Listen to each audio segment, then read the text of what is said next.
नमस्ते, सुप्रभात। सुबंसिरी मीडिया के सभी दर्शकों को इस डिवाइन टॉक शो पे हर रविवार आयोजित जो हमें प्यार, ममता, स्नेह देते हैं उसे हम माँ के दर्जा देते हैं और जब हम कुछ करने जाए उसे हम परमिशन या फिर इंटीमेट भी करते हैं। ठीक उसी तरह अरुणाचल में बसे सभी जनजाति समुदाय जिस प्रकृति में है इसे माँ के समान पूजते हैं। जब भी हम कुछ करने जाते हैं उसे हम इंटीमेट करते हैं या फिर परमिशन मांगते हैं। तो इसे हम निसी समाज में दुम्र नाम कहते हैं, जिसे हमने निशी में जाना पिछले सप्ताह और आज हम हिंदी में जानेंगे और विस्तार से। हमारे उप अध्यक्ष निसी निंगदुंग मुंजिंग रालुंग यानी कि vice president western zone Nyishi indigenous faith in culture society और indigenous faith in culture society Arunachal Pradesh के प्रेसिडेंट वुमेन विंग मेरे मां समान आदरणीय माया मूर्तिम दीदी, मैं दीदी को हार्दिक स्वागत करती हूँ इस डिवाइन टॉक शो पे। और हम उम्मीद करते हैं कि दीदी से हम जितने जानेंगे उतना हम अपने अपनों को बताएंगे। धन्यवाद दीदी, स्वागत है आपका।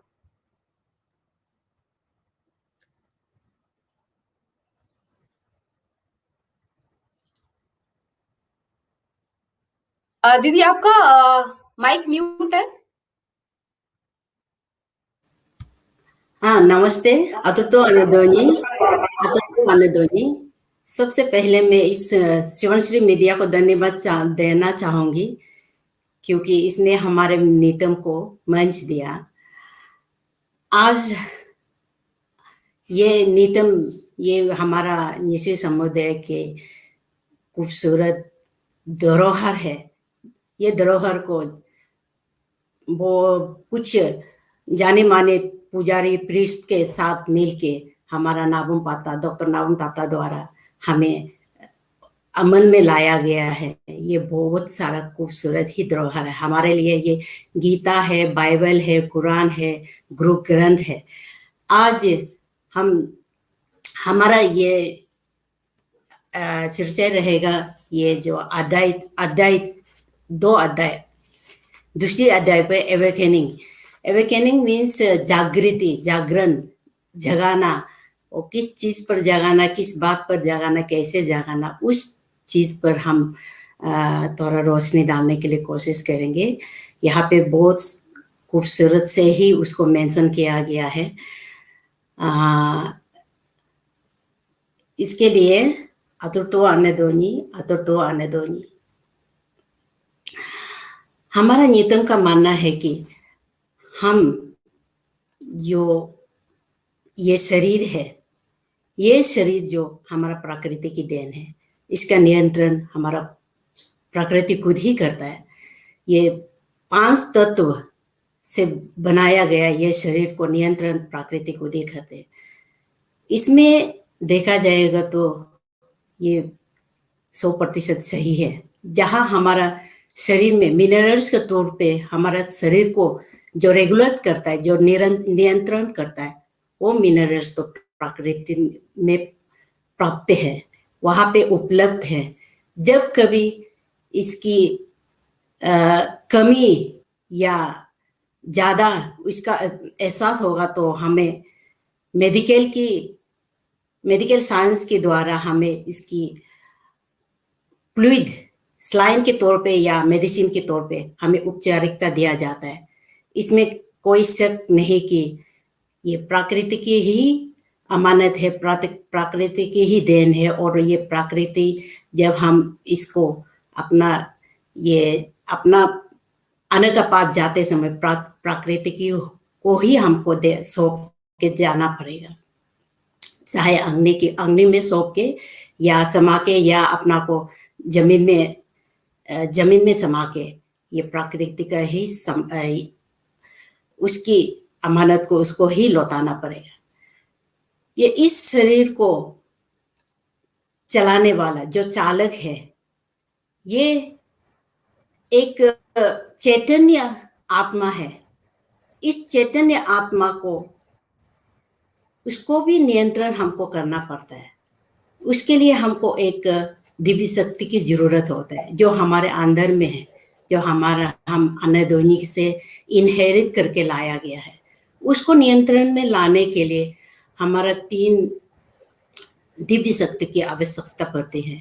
उस दिव्य शक्ति को हमको, उसी के द्वारा हमको अपना इस चैतन्य आत्मा के दिव्यता को जगाना पड़ता है। ये पहला है हुल, यानी कि गॉडेसेस, जिसको हम देवी के रूप में पूजा जाता है। इसको, ये गॉडेसेस हमारा सृष्टि के पहला पृष्ठ है। ये हमारा विश्वास है। जब सृष्टि की रचना करते समय सृष्टि को तरल फॉर्म में बनाया गया, उसको ये दोनों गॉडेसेस, जिसको हम लोग सूर्य निमलाया, उरी निमलाया के नाम से जाना जाता है, वो अपना दिव्यता, दिव्य शक्ति द्वारा, जिसके पास हीलिंग पावर है, उपचारिकता का पावर है, शक्ति है, वो अपना शक्ति द्वारा सूर्य निमलाया ने उसको तोस फॉर्म में लाया गया, उसको कन्वर्ट किया गया। इसके बाद सूर्य निमलाया ने उसमें जितना जीवन है उसमें जीवन दान उसी ने दिया। ये उनका ही शक्ति है। इसीलिए हम लोग जब भी धार्मिक क्रिया में, अनुष्ठान में, हमारा प्रीस्ट इन दोनों का शक्ति को इन्वोक करता है, उनको आह्वान करता है, ताकि अपना अंदर में जो शक्ति है उसको जगा सके। इसलिए जब भी पूजा क्रिया में इन दोनों का आवाहन नहीं होगा, पूजा अपना शक्ति को जगा पाना और उस पूजा को सही तरह से निभा पाना, वो अधूरा ही माना जाता है। उसका बाद हम दूसरा है कि हमारा ये जियाल, जिसको हम सोल कहते हैं, हम आत्मा कहते हैं, ये एक चैतन्य आत्मा है। हर चीज का नियंत्रण हमारा आत्मा ही करते हैं। यहाँ हम अपने आप को ही भूल गया। हम जितना पहचाना है अपना शरीर को ही पहचाना है। हम अपना शरीर का नाम, रूप, रंग, पोस्ट, पोजीशन, ओहदा, उसी को ही पहचाना है। जब भी कोई पूछे तो अपना उस स्टेटस को, उस पोस्ट को, उस पोजीशन को लेके चाल चलन भी, बोल चाल भी उसी का हिसाब में अपना को ढालना शुरू किया। लेकिन ये आत्मा, ये चैतन्य आत्मा, ये जियाल, उसको हमने उस तरफ हमने कभी ध्यान दिया ही नहीं। उनको भी पोषण करना पड़ता है, उसको भी नरिश करना पड़ता है, क्योंकि ये दिव्य होते हुए भी इतना जीवन और मरण के साइकिल में आते आते पोल्यूट हो चुका है, निष्क्रिय हो चुका है, इसका शक्तिहीन हो चुका है। वो अपना शक्ति को नहीं पहचान पा रहा है, क्योंकि हर रोज शरीर ही शरीर नहीं है, हमारा आत्मा भी मैली होते हैं। शरीर को तो हम लोग नहा के, धो के, सज के, सवर के हम लोग शरीर को हम लोग मेंटेन कर लेते हैं, नरिश कर लेते हैं। लेकिन आत्मा को हम लोग नरिश कभी किया ही नहीं है, भूल ही गया। हमारा इसको भी पोषण चाहिए, ज्ञान की पोषण, धारणा की पोषण, अमल की पोषण, इसको पोषण चाहिए। ये कहते हैं ना, बिना ज्ञान का आप योग नहीं कर सकते, कनेक्ट नहीं कर सकते आने के साथ। बिना आने का कनेक्शन से उसकी दिव्यता को नहीं पहचान सकते, धारणा नहीं होती। तो बिना धारणा का आप कभी अमल नहीं कर पाएंगे। आने का विशेषताओं को, आने का उस दिव्य विशेषताओं को हम कभी अमल नहीं कर पाएंगे। यहाँ पे हम अपना आत्मा को जगाना पड़ता है। हम कौन है, ये सिंपल सा बात है। आप कोई रॉयल घराना में आप जन्म लेता है तो आप ऑटोमेटिकली उसका उत्तराधिकार बन जाते हैं। धन का, दौलत का, नाम का इतना ही सिर्फ नहीं है, अपना इस शरीर के माता पिता का डीएनए को भी आप इनहेरिट करता है। खाली इस शक्तिहीन मनुष्य का डीएनए को आप इनहेरिट करता है।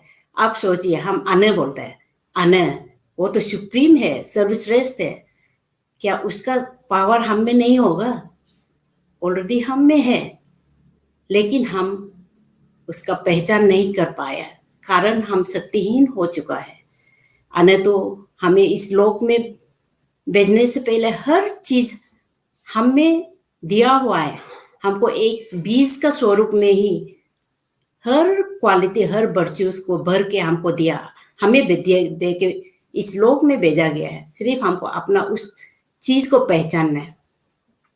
यहाँ हम एक उदाहरण देना चाहूंगी।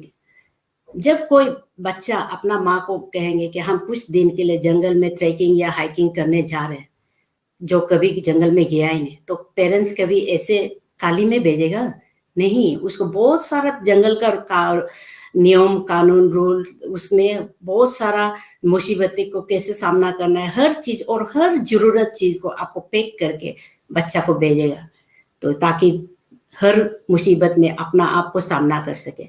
जब मुसीबत आया तो सामने मुसीबत को देख के बच्चा पैर को पकड़ के अन अन हमको बच्चा चिल्लाने से नहीं होगा, नहीं होगा, क्योंकि वो अपना बैग को खोल के देखना पड़ेगा, क्योंकि उसका बैग में सारा उस मुसीबत का हल है, समाधान है।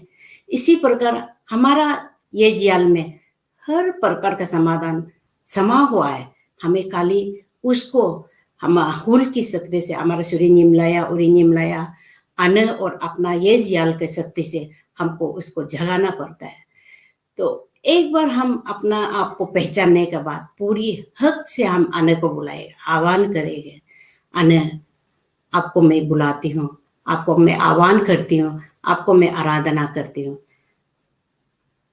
इसी आराधना से, इसी हक से अन को हम अपना पूजा में, वंदना में लीन होके अन को आह्वान करते हैं।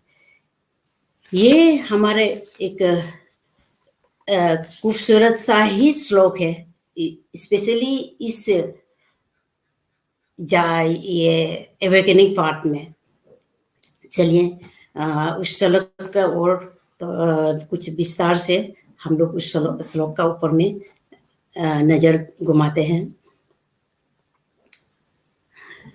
नो युलोबो हातो सुरिnyim laya hato urinyim laya hato no mulungam aturiab जिलो बोलो लंगते बूत आंदोनी नंगो कुंद। यहाँ पे हम उस दिव्य शक्ति गुण धारण करने वाले दो देविया को आवाहन करते हैं, उनकी शक्ति को, सुरिnyim लया उरिnyim लया, दोनों की शक्ति को आह्वान करते हैं। उस शक्ति को जब भी हम आह्वान करते हैं, वो शक्ति जो जैसे कि आत्मा में जो जंग लग चुका है, उस शक्ति जो तारपिन का रूप में आके उस जंग को धीरे धीरे हटाने में हमें मदद करता है। बिना इसके मदद से हम अपना आत्मा का उस ये को जंग को नहीं हटा पाएंगे, हम अपना आप को जागृत नहीं कर पाएंगे। इसलिए उनकी उस दिव्य शक्ति को हम लोग आह्वान करते हैं। दिव्य शक्ति गुण करने धारण करने वाले आपको मैं आह्वान करती हूँ, आप आओ, आइए, हमें मदद कीजिए। यही इसके श्लोक का मतलब है। दोनिने हाथो नो मुलुंगम आतोरियाब जिलो बोलो लंगते बुता अंदोनिनम कुंद नो हाथो अंदोनी नो हाथो। यह अनबदोनी को बार बार आह्वान करती है कि सर्वश्रेष्ठ, जो सर्वश्रेष्ठ है, जो तेजस्वी है, आपको मैं आह्वान करती हूँ, आपको मैं आह्वान करती हूँ। इस श्लोक का यही मतलब है। होगलुक चिन्याक दोन्याक चिगर दोगरम गालेन बोह होगलुकेम युलेन बोह होगलुकेम तुन दाने बोह होगलुकेम युन गोने बोह नो मुलुंगम आतुरिया बोह जिलो बोलो लंगते बुते अंदोनी नमो कुंदो अंदोनी नो हादो। यहाँ पे अनदोनी का विशेष गुण को संबोधित करके अनदोनी को आह्वान करते हैं, जो इस सृष्टि को निर्माण करने वाले, इस सृष्टि को रचने वाले, जो रचयिता है, इस हर एक की पालनहार है। आपको मैं आह्वान करती हूँ, जो सर्वश्रेष्ठ है, सुप्रीम सोल है, आपको मैं आह्वान करती हूँ। आप मेरा प्रार्थना, मेरा वंदना आप सुन के जो आने के लिए यही प्रार्थना है, यही वंदना है। यहाँ पे सबसे लास्ट में यहाँ कहा गया है कि अनदोनी नो हादो, यहाँ पे आ, आप ये कह सकते हैं कि आपको कैसे एहसास होगा कि अन्न आ गया। इसमें मैं एक उदाहरण देना चाहूंगी कि आप एक इसी वक्त आप उस पल को याद कीजिए जिस पल आपका जो सबसे खास, जो आपका दिल का करीब है, उससे आप बिछड़ते जा रहे हैं। आप उस पल को थामना चाहते हैं, आप थाम नहीं पाते हैं, वो आपका हाथ से फिसलते जा रहे हैं। आप उसका सांस को रोकना चाहते हैं और रोक नहीं पाते, फिसलते जाते हैं। आप उस पल को कनेक्ट कीजिए, आप याद करके देखिए, तो आपको एहसास होगा कि आपका शरीर में एक दर्द सा दौड़ रहा है, एक वाइब। इस वाइब, यही इसी प्रकार का वाइब जब हम अन्न को कनेक्ट करके अन्न को आवाहन करते हैं, वही इसी तरह का अन्न का मौजूदगी का, अन्न का रेज का हमें एहसास होता है। तब हम अन्न को संबोधित करते हैं, अन्न आप आ गया। जब बच्चा आपको अपना माँ को पहचान के दिल से जब पुकारते हो, तब अन्न तो जरूर आएगा, वो तो निस्संदेह जरूर आएगा। मैं एक और उदाहरण देना चाहूंगी। जब आपको कोई अनजान आदमी अपना घर में बुलाता है, तो आप कभी आएगा, आइए कुछ देर के लिए मेरा घर में आराम कीजिए, तो आप कभी आएगा। ना जान ना पहचान, आपको शंका होगा ये क्यों हमको बुला रहा है, किस लिए बुला रहा है। जब आपका पहचान जब आपको बुलाता है आने के लिए, तो रेडिली आप आएगा, आराम से आना ही नहीं, बैठेगा, बातचीत करेगा, पूरा रिलैक्स होके बैठ जाएगा। इसी प्रकार जब हम अपना को पहचान लिया, हम अन्न का ही वंश है, अन्न का ही उत्तराधिकारी है। मेरा पास में अन्न ने वो शक्ति हमको दे के इस सृष्टि में भेजा है अपना रोल निभाने के लिए। हम जस्ट अपना रोल निभाने के लिए आया है। मेरा ये सोल, मेरा ये आत्मा अन्न का ही अमानत है। अपना पार्ट कंप्लीट होने के बाद, अपना पार्ट कंप्लीट होने के बाद हमको अन्न का पास ही वापस जाना है।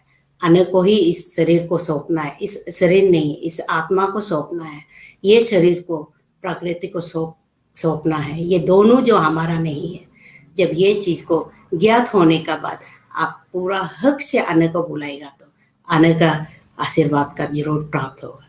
जब अन्न को बुलाने के बाद हम अन्न का एहसास होने के बाद, तब जाके हम अपना सारा मेमोरेंडम, जैसे कि हम लोग वीआईपी को बुलाते हैं, बुलाने के बाद इतना रुस्तम वो सब सजा के बुलाने के बाद, तब जाके अपना जरूरत का कहाँ पे डेवलपमेंट करना है, कहाँ पे क्या करना है, उसी को हम मेमोरेंडम का तौर पे सौंपते हैं। इसी प्रकार जब अन्न को आवाहन करने के बाद, उसका एहसास होने के बाद, हम अपना अन्न को अपना इस शरीर की, इस शरीर रूपी घर की हर कोना कोना को हम अन्न को निरीक्षण कराते हैं, और उसी से हम अपना आप को प्योरीफाइड कराते हैं। यही नियतम का, हमारे नियतम का खूबसूरत सा ही पार्ट है, जो हमें अपना आप को प्योरीफिकेशन, अपना आत्मा को प्योरीफाई करने का यही एक तरीका, बहुत ही खूबसूरत तरीका हमारा डॉक्टर नावम ताता द्वारा हमें सौंपा गया है। यही आज इतना करके मैं अपना बात से ही समाप्त करना चाहूंगी। अदर तो अन्नदोनी, तुरिया तो अन्नदोनी, रंगिया तो अन्नदोनी। धन्यवाद दीदी।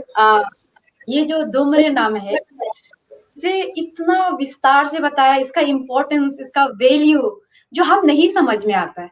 जो लगता है कि हम केवल एक शरीर है, जिसे आपने बताया कि हमारे अंदर एक आत्मा, एक प्योर सोल बसाया है, जिसको हम अवेकन करना बहुत जरूरी है। तो थैंक यू सो मच दीदी। तो हम उम्मीद करते हैं सुबनसिरी मीडिया के इस माध्यम से ये धूम्र नाम के वैल्यूज, इम्पोर्टेंस सब तक पहुंचे। आपने जो भी अभी सुन रहा है, अगर आपको लगता है कि ये बहुत इंपॉर्टेंट है और बहुत इफेक्टिव है, तो सुबनसिरी मीडिया को ट्विटर, यूट्यूब, फेसबुक में कंसिडर करें और घर तक इस आवाज को पहुंचाएं। धन्यवाद।